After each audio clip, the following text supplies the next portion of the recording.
में पूछे जाएंगे उन क्वेश्चन की तैयारी करा रही हूँ, जिसमें हमने पहला टॉपिक अंतर वाले जो क्वेश्चन थे वो पिछले वीडियो में हमने देखा था।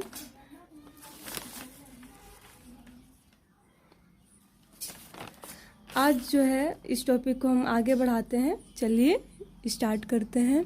इसमें जो क्वेश्चन छूट गई थी उसको पूरा करते हैं।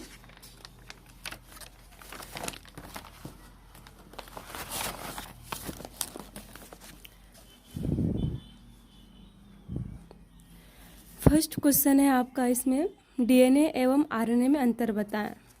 फर्स्ट है आपका क्वेश्चन अंतर वाले डीएनए एवं आरएनए में अंतर बताएं।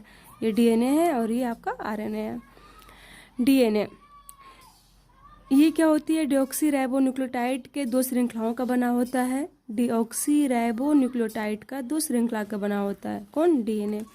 आरएनए जो होती है राइबोन्यूक्लियोटाइड की एक श्रृंखला का बना होता है। तो डीएनए मतलब ये डबल हेलिक्स होती है, ये सिंगल हेलिक्स होती है, यानी इसमें दो श्रृंखला होती है। किसकी? डीऑक्सीराइबोन्यूक्लियोटाइड की। और आरएनए में राइबोन्यूक्लियोटाइड की एकल श्रृंखला होती है।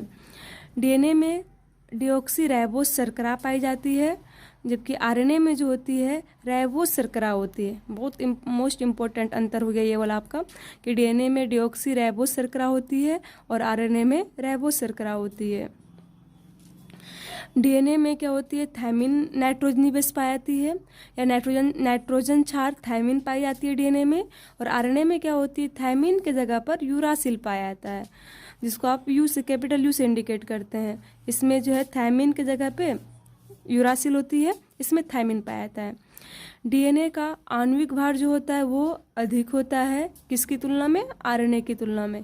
आरएनए का आणविक भार जो होती है वो कम होता है।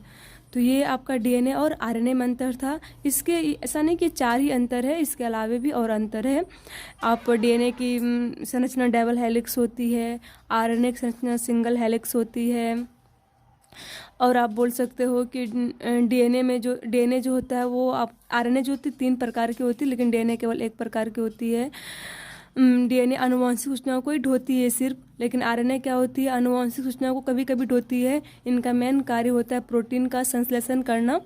तो ये चीज़ें इसमें अंतर है। तो बस आपको वहाँ पे बोर्ड एग्जाम में 2 नंबर में आएंगे, तो फिर इतना सा अंतर काफ़ी है आपके लिए, डीएनए और आरएनए में अंतर। नेक्स्ट अंतर वाले क्वेश्चन है आपका, एमआरएनए एवं टीआरएनए में अंतर बताएं। एमआरएनए और टीआरएनए।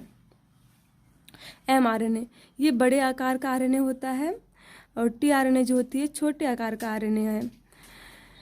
एमआरएनए ये कोड युक्त सूचनाओं को ले जाने का काम करती है, और टीआरएनए जो होती है इनका काम है ये एक एमिनो अम्ल के साथ संयोजन के लिए सूचना लाती है, फिर जो है एक पॉलीपेप्टाइड में इसके संयोग के लिए एक एंटीकोडॉन भी लाती है। यानी टीआरएनए में एंटीकोडॉन भी जुड़ा रहता है, एंटीकोडॉन को भी ढोती है और साथ ही एमिनो अम्ल को भी ढोने का कार्य करती है। मतलब अगर हम सिंपल वे में कहें तो टीआरएनए का काम होता है एमिनो अम्ल को ढोना, और फिर इसमें एंटीकोडॉन भी लगी होती है।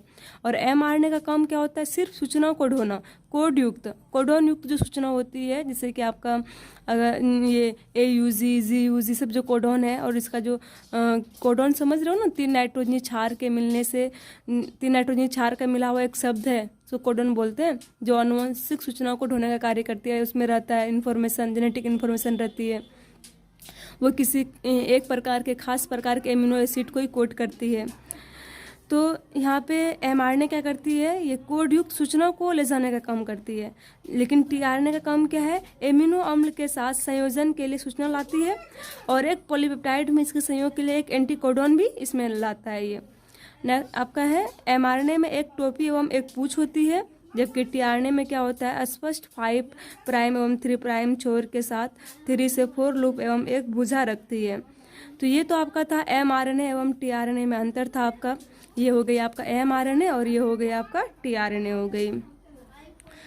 तो अब नेक्स्ट आपका अंतर वाला क्वेश्चन है, टेम्पलेट स्ट्रैंड एवं कोडिंग स्ट्रैंड में अंतर बताएं। टेम्पलेट स्ट्रैंड और एक कोडिंग स्ट्रैंड में अंतर बताएं। टेम्पलेट स्ट्रैंड ये डीएनए का वह स्ट्रैंड है जो अनुलेखन में भाग लेती है, और कोडिंग स्ट्रैंड क्या है? तो ये अनुलेखन में भाग नहीं लेती है। ये डीएनए का वह स्ट्रैंड है जो अनुलेखन में भाग लेती है और ये डीएनए का वह स्ट्रैंड है जो अनुलेखन में भाग नहीं लेती है। आप ऐसे कह सकते हो कि डीएनए का वह स्ट्रैंड जो अनुलेखन में भाग लेती है उसे टेम्पलेट स्ट्रैंड कहते हैं, और डीएनए का वह स्ट्रैंड जो अनुलेखन में भाग नहीं लेती है उसको कोडिंग स्ट्रैंड कहते हैं।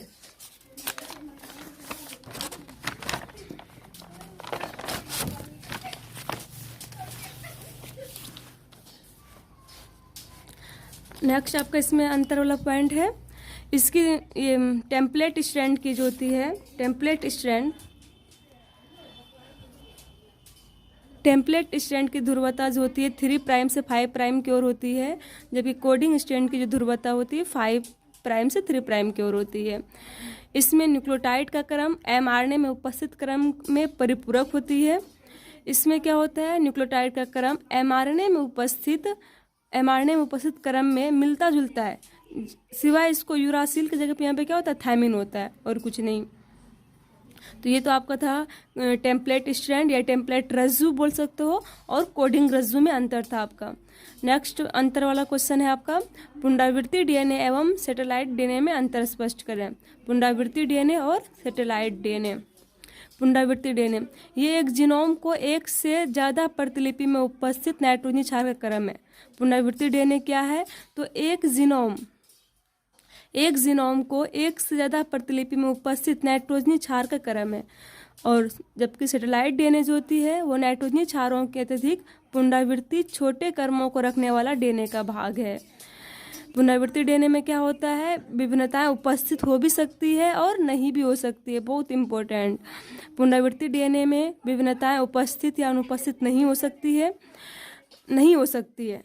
और सैटेलाइट डीएनए में क्या होती है, विभिन्नताएं जो है गुणसूत्र युग्मन में अवस्था के दौरान होती है, यानी इसमें विभिन्नताएं होती ही है, लेकिन इसमें विभिन्नताएं जो है वो उपस्थित या अनुपस्थित नहीं हो सकती है। नेक्स्ट आपका अंतर वाला क्वेश्चन है, प्लाज्मिड डीएनए एवं क्रोमोसोमल डीएनए में अंतर स्पष्ट करें। प्लाज्मिड डीएनए और क्रोमोसोमल डीएनए। प्लाज्मिड डीएनए क्या है, एक्स्ट्रा न्यूक्लियर डीएनए है। एक्स्ट्रा न्यूक्लियर डीएनए है आपका, एक्स्ट्रा न्यूक्लियर डीएनए है। और क्रोमोसोमल डीएनए क्या है, ये न्यूक्लियर डीएनए है। प्लाज्मिड डीएनए में क्या होती है, प्राण विहीन जीन को एक कोशिका से दूसरी कोशिका में हस्तांतरित कर सकता है, यानी कि प्राण विहीन जीन को भी एक कोशिका से दूसरी कोशिका में ले जा सकता है। कौन, प्लाज्मिड डीएनए।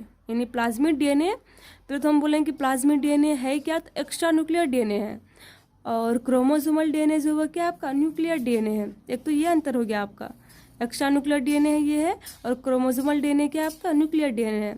सेकेंड हो गया आपका कि ये प्राणी विहीन जीन को एक कोशिका से दूसरी कोशिका में हस्तांतरित कर सकती है। क्रोमोसोमल डीएनए क्या करती है, जीवित जीन को हस्तांतरित करती है, इसके द्वारा सिर्फ जीवित जीन हस्तांतरित होता है। यानी क्रोमोसोमल डीएनए जीवित जीन को हस्तांतरित करेगी एक कोशिका से दूसरी कोशिका में, लेकिन प्लाज्मिड डीएनए प्राण विहीन जीन को भी एक कोशिका से दूसरी कोशिका में स्थानांतरित कर सकती है। नेक्स्ट आपका अंतर है इसमें, प्लाज्मिड डीएनए में क्या होती है, एक जीवाणु कोशिका एक से लेकर अनेक प्लाज्मिड डीएनए को ले जा सकता है। यानी एक जो बैक्टीरियल सेल है, जीवाणु कोशिका है, वह एक से लेकर के अनेक या एक से अधिक प्लाज्मिड डीएनए को ले जा सकती है। जबकि क्रोमोसोमल डीएनए जो होती है इसमें क्या होता है कि जीवाणु कोशिका के द्वारा जो है क्रोमोसोमल डीएनए को एक ही क्रोमोसोमल डीएनए को ले जा सकती है। क्रोमोसोमल डीएनए क्या होता है कि जीवाणु कोशिका सिर्फ एक क्रोमोसोमल डीएनए को ही ले जा सकती है, लेकिन एक जीवाणु कोशिका के थ्रू एक से अधिक प्लाज्मिड डीएनए को ले जाया जा सकता है। तो ये 3 अंतर हो गया आपका, काफ़ी है अंतर, प्लाज्मिड डीएनए और क्रोमोसोमल डीएनए। नेक्स्ट क्वेश्चन है आपका, एक्सोन्यूक्लियस एवं एंडोन्यूक्लियस में अंतर बताएं। एक्सोन्यूक्लियस और आपका एंडोन्यूक्लियस में अंतर। तो एक्सोन्यूक्लियस एंजाइम बाहरी किनारे से डीएनए का अलग करती है, यानी कि डीएनए की जो छोर होती है दोनों साइड, ये छोर पे कट लगाती है, छोर से जो है डीएनए को अलग करती है। कौन, एक्सोन्यूक्लियस। जबकि एंडोन्यूक्लियस क्या करती है, ये एंजाइम अंदर के डीएनए को काटती है, यानी बीच से काटती है। एक्सोन्यूक्लियस डीएनए के दोनों छोर पे कट लगाती है, या यूं कहें आप कि बाहरी किनारे से डीएनए को अलग करती है, और जबकि एंडोन्यूक्लियस अंदर के डीएनए को काटती है, या बोल सकते हो बीच में कट लगाती है। नेक्स्ट आपका अंतर इसमें है कि अलग किए गए खंड जो होती है सामान्यतः छोटे न्यूक्लियोटाइड होते हैं। किसमें? एक्सोन्यूक्लियस। यानी एक्सोन्यूक्लियस के द्वारा जो भी डीएनए का खंड को अलग किया जाता है वो जनरली क्या होते हैं? छोटे छोटे न्यूक्लियोटाइड होते हैं, छोटे छोटे होते हैं। और एंडोन्यूक्लियस के द्वारा जो पृथक किया गया खंड होती है वह जनरली क्या होते हैं? बड़े न्यूक्लियोटाइड होते हैं। इसमें छोटा न्यूक्लियोटाइड होता है तो इसमें क्या होता है? बड़ा न्यूक्लियोटाइड होता है। यानी एक्सोन्यूक्लियस के द्वारा जो काटा गया डीएनए का खंड है, टुकड़ा है, वह छोटे न्यूक्लियोटाइड में होते हैं।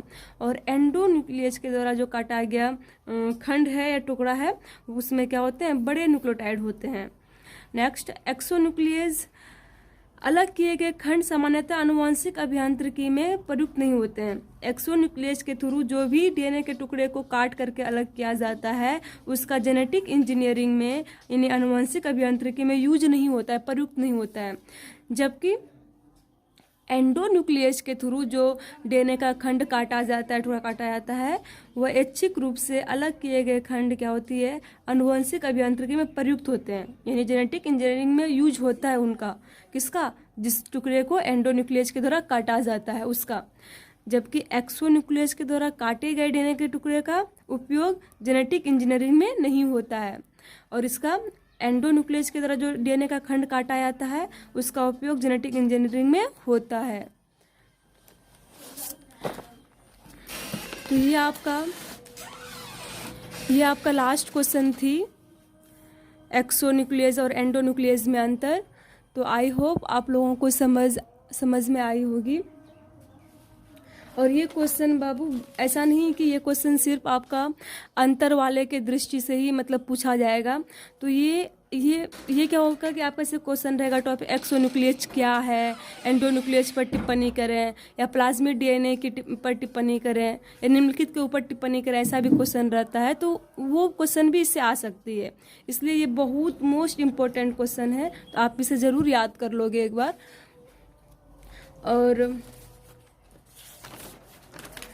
और यदि आपको मेरी पढ़ाई पसंद आई हो तो प्लीज़ लाइक कीजिएगा और दोस्तों को शेयर करें ताकि इस वीडियो से ज़्यादा फ़ायदा उठाया जा सके।